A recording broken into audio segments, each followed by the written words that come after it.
Good morning students, this is Rajpal in front of you. बच्चा +1 chemistry के अंदर है और आज नया चैप्टर है हमारे पास केमिकल बॉन्डिंग।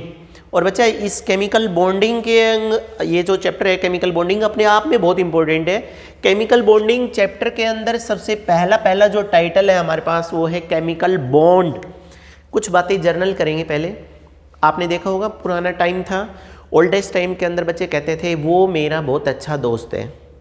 इट मीन्स उन दो स्टूडेंट्स में अच्छी फ्रेंडशिप है।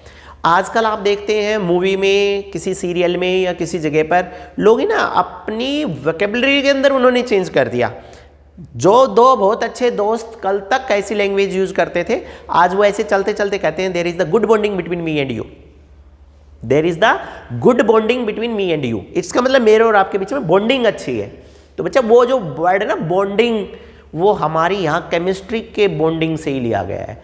Bonding, chemical bond. तो सबसे पहले हम एक बात करेंगे chemical bond. Simple bond, the interaction between any two is known as bond. Chemical bond, तो केमिकल बॉन्ड में बोला जा रहा है केमिकल बॉन्ड कोई बॉन्ड नहीं है। Chemical bond is actually the force of attraction due to which any atom, ions and molecules start to stay with each other. एक ऐसा फोर्स जिसके कारण एटम, आयन और मॉलिक्यूल एक दूसरे के साथ आपस में नज़दीक रहते हैं, जिस फोर्स से वो बंधे हुए होते हैं उसको बोलते हैं chemical bond. And the process of formation of chemical bond is called as chemical bonding.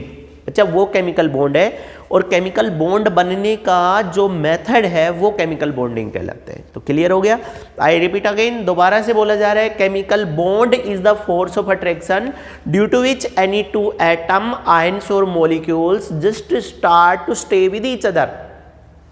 The force due to which they are bound is called as chemical bond and process of formation of chemical bond is called as chemical bonding। बहुत बड़ा question rise हो गया है, why atoms are combined। हम बार बार बोल रहे हैं bond बना, it means atom stay with atoms, molecule stay with molecules, ions stay with ions. पहला एक डाउट क्रिएट हो गया, why atoms are combined. Atom combined क्यों हुए? कोई हमसे अगर पूछ ले तो हम बोल देंगे as a result of chemical bond. Chemical bond हुआ है इसलिए वो कंबाइन हुए। लेकिन बंदा कह रहा है क्यों हुआ, और गाइस नाम दे दिया गया है कौशल लेविस अप्रोच। ये दो साइंटिस्ट थे, इन्होंने सबसे पहले एक अप्रोच दी। इन्होंने बताने की कोशिश की कि वाई एटम्स आर कंबाइंड। इन्होंने बताया कि एटम्स क्यों कंबाइन करते हैं। तो एक बात बोले, atoms start to combine to obtain the stability.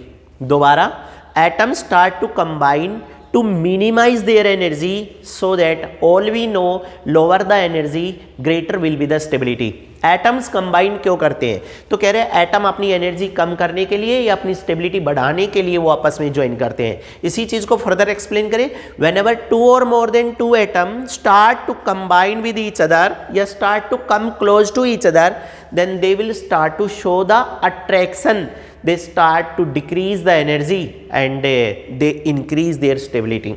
Atom एक दूसरे के नज़दीक क्यों आए? एटम एक दूसरे के नज़दीक अपनी एनर्जी को कम करने के लिए आते हैं। एटम एक दूसरे के नज़दीक अपने आप को स्टेबल करने के लिए आते हैं। And stability lead to the formations of the bond. और अगर कोई दो दोस्त बहुत अच्छे दोस्त हैं और वो बहुत लंबे समय तक अगर दोस्त रहते हैं, it means the strong bond between them. उन दोनों में बॉन्ड अच्छे हैं, it means they are much more stable. Guys at a glance से अगर पूरे चैप्टर को देखें कि पूरे चैप्टर में हम क्या पढ़ेंगे, तो generally the types of bond पढ़ना है हमें। और टाइप्स ऑफ बॉन्ड में अगर देखें तो 3 तरह के बॉन्ड पढ़ेंगे। Electrovalent bond, also known as ionic bond. Second covalent bond, 10th class में इंट्रोडक्शन आया था carbon and its compound chapter के अंदर, हमारे पास कोवालेंट बॉन्ड है। And third is the coordinate bond, coordinate bond. There are the simply 3 types of the bond are form there, electrovalent bond और ionic bond, covalent bond and coordinate bond. Guys आज सबसे पहले एक bond को लेते हैं, ionic bond और electrovalent bond. बहुत इंपॉर्टेंट है, बहुत अच्छी है, बिल्कुल सिंपल लैंग्वेज में बात कर रहे हैं हम।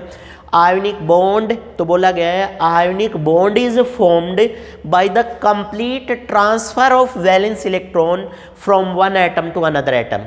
Guys complete transfer of the electrons from one atom to another atom. As all we know, the atom which gain the electrons acquire the negative charge, the atom which lose the electrons acquire the positive charge. Simple. NaCl आज ionic compound है क्योंकि NaCl में ionic bond है। NaCl में ionic bond है क्योंकि Na ने एक इलेक्ट्रॉन लूज किया है और Cl ने एक इलेक्ट्रॉन गेन किया है। हम ऐसा भी बोल सकते हैं कि whenever sodium completely transfer their one valence electron and chlorine take complete one electrons, then they are responsible for making the ionic bond between sodium ion and chloride ion. Bond बन गया। उसके बाद गाइस एक बात आती है electrovalency, समझ गए आप। नंबर ऑफ इलेक्ट्रॉन्स गेन और donated by an atom is called as electrovalency. कोई भी एटम 9th क्लास में भी आता है ये इलेक्ट्रोवैलेंसी कि कोई एटम कितने इलेक्ट्रॉन लूज या गेन करता है वो उसकी इलेक्ट्रोवैलेंसी है। कभी कभी हम ऐसा भी बोल देंगे the total charge present on the atom, किसी भी एटम के ऊपर जो टोटल चार्ज है वो उसकी इलेक्ट्रोवैलेंसी है। Guys Na 1 unit positive, it means इसकी इलेक्ट्रोवैलेंसी 1 है।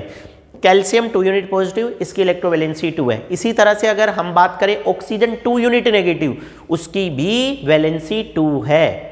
तो guys this is the concept of electrovalency. अब एक बात निकल करके आ रही, हम कहाँ हैं? तो जवाब आता है सर हम आयोनिक बॉन्ड फॉर्मेशन पर बात कर रहे हैं। आयोनिक बॉन्ड फॉर्मेशन पर बात करें तो बोला गया है the force of attraction between the two atom if one atom completely transfer the electrons and another atom simply gain the electrons. So complete transfers of electrons is responsible for formation of bond. वो bond formations के लिए responsible है। अब हमारे पास एक बात आती है गाइस, ये तीनों चीज़ें अगर आपको समझ में आ गई तो आज हमारा आयोनिक बॉन्ड ओवर हो जाएगा। सबसे पहले कह रहे हैं factors affecting the ionic bond. Ionic bond को कौन कौन से फैक्टर्स अफेक्ट करते हैं?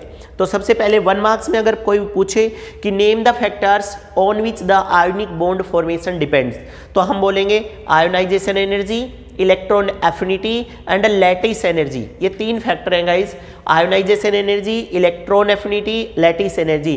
These 3 factors are responsible for formation of a ionic bond. इनमें से अगर सबसे पहले वाले को देखें आयोनाइजेशन एनर्जी, पहले तो इसको बताएंगे फिर आयोनाइजेशन एनर्जी का इसके साथ रिलेशन देंगे। Simple, ionization energy is the amount of energy due to which any atom start to lose their valence electron and acquire the positive charge। मतलब किसी भी एटम की वैलेंस सेल से एक इलेक्ट्रॉन को बाहर निकालने के लिए उसको दी जाने वाली एनर्जी आयोनाइजेशन एनर्जी है। और कह रहे गाइस आयोनाइजेशन एनर्जी का बॉन्ड फॉर्मेशन में क्या रोल होगा? देखो नीचे एक एग्जांपल लिखने की कोशिश की गई है। Sodium when lose their one electrons and becomes the sodium positive ion, then we need the 495 kilojoule per mole energy। ध्यान से देखना guys, magnesium when lose one electron and becomes the magnesium 1 unit positive charge, then it should require 743 kilojoule per mole। मतलब sodium के अंदर से एक electron निकालने के लिए हमें 495 किलोजूल पर मोल एनर्जी की जरूरत पड़ती है और मैग्नीशियम के अंदर से हमारे पास 743 किलोजूल पर मोल एनर्जी की जरूरत पड़ती है। अब बात ये निकल करके आती है कि आयोनाइजेशन एनर्जी जो है, आयोनाइजेशन एनर्जी का क्या लेना देना है आयोनिक बॉन्ड फॉर्मेशन में? तो हम यहाँ लिखा हुआ है ionization energy is inversely proportional to ionic bond. मतलब जितनी कम आयोनाइजेशन एनर्जी होगी, इमेजिन करो, सोच के देखो, आयोनाइजेशन जितनी कम उतनी ही कम एनर्जी के ऊपर कोई चीज़ इलेक्ट्रॉन लूज कर देगी, और जो जितनी जल्दी इलेक्ट्रॉन लूज कर देगी तो क्या होने वाला है, जो जितनी जल्दी इलेक्ट्रॉन को लूज करेगी उतनी ही जल्दी पॉजिटिव चार्ज, और बच्चा जितनी जल्दी पॉजिटिव चार्ज आ गया उतनी जल्दी वो आयन्स बन गए, और जितनी जल्दी आयन बनेंगे उतनी जल्दी आयोनिक बॉन्ड बन जाएगा। सिंपल। तो कंक्लूजन निकला, lower the ionization energy easier to lose or gain the electrons and faster will be the ionic bond formation। Simple, 3 step चलेंगे, आयोनिक बॉन्ड निकल जाएगा। फिर से सुनिएगा, lower the ionization energy easier to lose the electrons and faster is the ionic bond formation। Simple, first. Second, electron affinity. Electron affinity, electron gain करना guys, gain. किसी atom के अंदर एक इलेक्ट्रॉन डालने के लिए उसको दी जाने वाली एनर्जी, तो एक बात तो कंफर्म है sir, whenever we start to enter the electrons, ध्यान से सुनिएगा, whenever we start to enter the electrons then due to the inter electronic repulsion energy is released, energy बाहर निकलेगी। और हमने आपको क्या बता रखा है, lower the energy maximum is the stability. अब आप देखो ये कह रहा है इलेक्ट्रॉन एफिनिटी, इलेक्ट्रॉन एफिनिटी को डायरेक्टली प्रोपोर्शनल बोल रहा है, इसका मतलब जितनी इलेक्ट्रॉन एफिनिटी ज्यादा होगी उतनी ही जल्दी आयोनिक बॉन्ड बनेगा। क्यों? क्योंकि जितनी ज्यादा इलेक्ट्रॉन एफिनिटी होगी उतनी ही ज्यादा एनर्जी रिलीज हो जाएगी, किसकी? आयंस की, और आयंस उतना ही ज्यादा स्टेबल, और जितनी जल्दी आयंस स्टेबल होगा उतनी जल्दी आयोनिक बॉन्ड बना देगा। Simple. Third, lattice energy, same is repeat there. पहले लैटिस एनर्जी को सुनिएगा, it is the amount of energy released when the ions will start to combine with each other and makes a neutral salt या neutral compound. जब भी कोई lattice energy, जब भी ions आपस में ज्वाइन करके कोई नई कंपाउंड या नया कंपाउंड बनाते हैं, उस वक्त जो एनर्जी रिलीज होती है that is called as lattice energy. ये रही यहाँ पर NaCl, Na positive plus Cl negative, ये रहा, कह रहे ये Na पॉजिटिव Cl नेगेटिव जब ज्वाइन करेंगे और NaCl वापस बनाएंगे तो एनर्जी बाहर निकलेगी। तो जो एनर्जी बाहर निकलेगी तो सोचो खुद की एनर्जी तो क्या हो गई? कम, और खुद की एनर्जी जितनी कम होगी उतनी ज़्यादा क्या आ जाएगी? स्टेबिलिटी आ जाएगी। Hence lattice energy is also directly proportional with ionic bond formation. So guys these are the factors on which ionic bond formations are depends. आज हमने आयोनिक केमिकल बॉन्डिंग पढ़ा है, केमिकल बॉन्ड क्या है, कोसल लेविस अप्रोच क्या है। कभी कभी ना इस नाम से पूछा जाता है what you mean by Kossel Lewis approach.